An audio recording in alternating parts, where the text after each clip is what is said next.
नमस्कार, मैं सुवर्णा। न्याय टीवी में आप सभी दर्शकों का स्वागत है। कोर्ट राउंडअप की खबरें अब विस्तार से।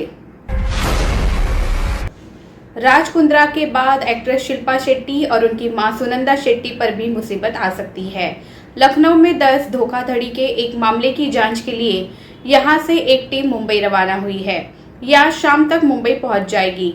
यहां वो शिल्पा और उनकी मां सुनंदा से पूछताछ कर सकती है।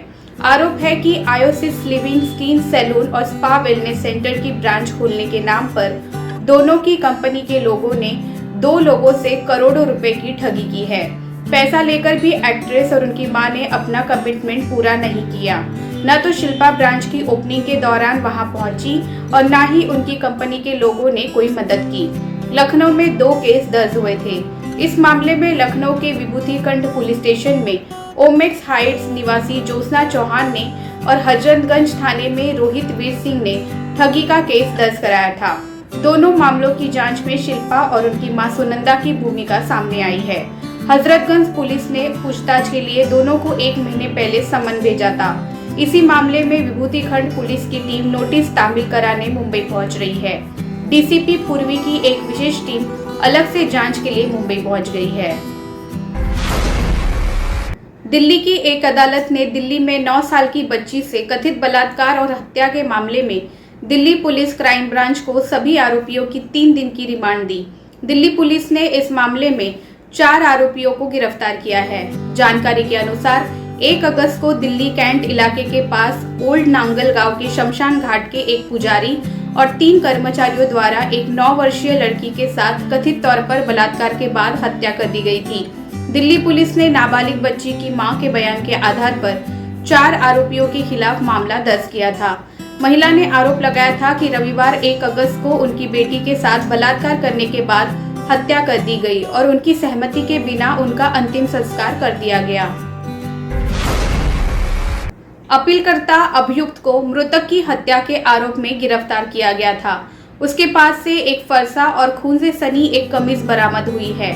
मौके से खून से सनी मिट्टी और घायल मृतक की खून से सनी कमीज भी जब्त की गई। पुलिस ने जांच पूरी करने के बाद आईपीसी की धारा 302, 307, 452, 324 के तहत अपराध के लिए आरोप पत्र दायर किए और अंततः उन्हें निचली अदालत द्वारा आईपीसी की धारा 452, 302 के तहत अपराध के लिए दोषी ठहराया गया और सजा सुनाई गई। फिल्मों और टेलीविजन इंडस्ट्री के मशहूर अभिनेता अनुपम शाम का 63 साल की उम्र में निधन हो गया। वे लंबे समय से किडनी से जुड़ी बीमारी से जूझ रहे थे। मुंबई के गोरेगांव में स्थित लाइफलाइन अस्पताल में उनका इलाज चल रहा था। मन की आवाज प्रतिज्ञा सीरियल में ठाकुर सज्जन सिंह का किरदार निभाकर वे घर घर में पहचाने जाने लगे थे। फिल्म निर्माता अशोक पंडित ने सोशल मीडिया पर उनके निधन की जानकारी दी। उन्होंने लिखा कि फिल्म और टीवी इंडस्ट्री को बड़ा नुकसान हुआ है। दिग्गज अभिनेता अनुपम शाम का मल्टीपल ऑर्गन फेलियर की वजह से निधन हो गया है। मध्य प्रदेश उच्च न्यायालय ने हाल ही में राज्य सरकार को एक व्यक्ति जो मनोविकार से पीड़ित था और हत्या के आरोप में बिना किसी गलती के लगभग 13 वर्षों तक जेल में रहा को उसको झूठे और दुर्भावनापूर्ण अभियोजन के लिए 3 लाख रुपए का भुगतान करने का आदेश दिया। जस्टिस जीएस आलूवालिया और जस्टिस राजीव कुमार श्रीवास्तव की पीठ ने टिप्पणी की, उनके जीवन और स्वतंत्रता के मौलिक अधिकार के हनन के कारण उनके द्वारा झेले गए घावों पर मरहम लगाने के लिए उनका सम्मानजनक बरी होना पर्याप्त नहीं है।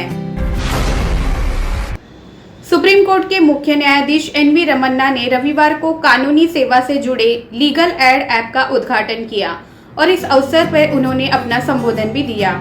इस मौके पर उन्होंने कहा कि इस ऐप में कानूनी सेवाओं और संस्थानों से संबंधित जानकारी फीड की जाएगी। इस ऐप के माध्यम से लोग देश के किसी भी स्थान से कुछ ही सेकंड में कानूनी सहायता आवेदन जमा कर सकेंगे और जानकारी प्राप्त कर सकेंगे। केरल हाईकोर्ट ने गुरुवार को दत्तक पिता को बच्चे की अंतरिम कस्टडी दी। दरअसल उसकी पत्नी की अप्रत्याशित मृत्यु के बाद केंद्रीय दत्तक ग्रहण संसाधन प्राधिकरण CARA कारा ने दत्तक पिता को बच्चे की कस्टडी देने से मना कर दिया। पिता ने अपने बच्चे की कस्टडी की मांग करते हुए कोर्ट का रुख किया। न्यायमूर्ति PB सुरेश कुमार ने एक अंतरिम आदेश के माध्यम से पिता की रिट याचिका के निपटान के लिए बच्चे की कस्टडी रखने की अनुमति दी। इस बीच कारा की ओर से पेश केंद्र सरकार के वकील ने निर्देश प्राप्त करने के लिए 8 सप्ताह का समय मांगा। तदनुसार मामले को 8 सप्ताह के बाद पोस्ट किया गया है। इलाहाबाद हाईकोर्ट ने एक उर्दू शिक्षक की याचिका पर सुनवाई करते हुए कहा, एक धर्मनिरपेक्ष राज्य में केवल कम मुस्लिम आबादी होने के कारण उर्दू शिक्षक को हटाने की नीति को सही नहीं कहा जा सकता। कोर्ट ने ये टिप्पणी उत्तर प्रदेश सरकार ने अपनी नीति का हवाला देने पर की। एक याचिकाकर्ता ने अदालत के समक्ष प्रस्तुत किया कि वो एक उर्दू शिक्षक के रूप में बिना किसी शिकायत के काम कर रही थी, लेकिन राज्य सरकार की नीति का हवाला देते हुए उसकी सेवाएं बंद कर दी गई। राज्य सरकार की ये नीति मुस्लिम आबादी 20% से कम होने पर स्पष्ट रूप से एक उर्दू शिक्षक की सेवाओं को बंद करने की अनुमति देती है। सुप्रीम कोर्ट के चीफ जस्टिस NV रमना ने कहा है कि देश के थानों में मानवाधिकारों को सबसे ज्यादा खतरा है। यहाँ तक कि विशेषाधिकार वालों को भी 3rd डिग्री से नहीं बख्शा जाता। भारत के मुख्य न्यायाधीश NV रमना ने मानवाधिकारों और उससे जुड़े खतरों को लेकर भारतीय राष्ट्रीय विधिक सेवा प्राधिकरण NALSA के विजन एंड मिशन स्टेटमेंट और NALSA के लिए मोबाइल ऐप लॉन्च के मौके पर आयोजित एक कार्यक्रम में ये बातें कही। मानवाधिकारों और गरिमा को पवित्र बताते हुए CJI रमना ने कहा, मानवाधिकारों और शारीरिक अखंडता के लिए खतरा पुलिस स्टेशनों में सबसे अधिक है। हिरासत में यातना और अन्य पुलिस अत्याचार ऐसी समस्याएं हैं जो अभी भी हमारे समाज में व्याप्त है। हाल की रिपोर्टों के मुताबिक यहाँ तक कि विशेषाधिकार प्राप्त लोगों को 3rd डिग्री ट्रीटमेंट से नहीं बख्शा जाता है। उन्होंने जोर देकर कहा, संवैधानिक घोषणाओं और गारंटियों के बावजूद पुलिस थानों में प्रभावी कानून प्रतिनिधित्व की कमी गिरफ्तार या हिरासत में लिए गए व्यक्तियों के लिए एक बड़ा नुकसान है। इन शुरुआती घंटों में लिए गए फैसले के बाद में आरोपी को खुद को बचाव करने की क्षमता को निर्धारित करेंगे। उन्होंने कहा, पुलिस की जातियों को रोकने के लिए कानूनी सहायता के संवैधानिक अधिकार और मुफ्त कानूनी सहायता सेवाओं की उपलब्धता के बारे में जानकारी का प्रसार आवश्यक है। प्रत्येक पुलिस स्टेशन या जेल में डिस्प्ले बोर्ड और आउटर होर्डिंग की स्थापना इस दिशा में एक कदम है। कमजोर आबादी को न्याय। CJI रमना का कहना है कि लोगों का भरोसा जीतना होगा। तेलंगाना हाईकोर्ट ने मंगलवार को एक महिला को जमानत देने से इनकार कर दिया, जिस पर अपने लिव इन पार्टनर को अपनी ही नाबालिग बेटी का यौन उत्पीड़न करने की अनुमति देने का आरोप लगाया गया है। न्यायमूर्ति G श्रीदेवी की खंडपीठ महिला की जमानत याचिका पर सुनवाई कर रही थी। महिला के खिलाफ भारतीय दंड संहिता की धारा 376(2) FN 376(3), 342 और 50 के तहत मुकदमा दर्ज है। कोर्ट ने केस रिकॉर्ड और अन्य भौतिक कागजात देखा और पाया कि याचिकाकर्ता या महिला के खिलाफ गंभीर आरोप लगाए गए हैं। फिलहाल बस इतना ही।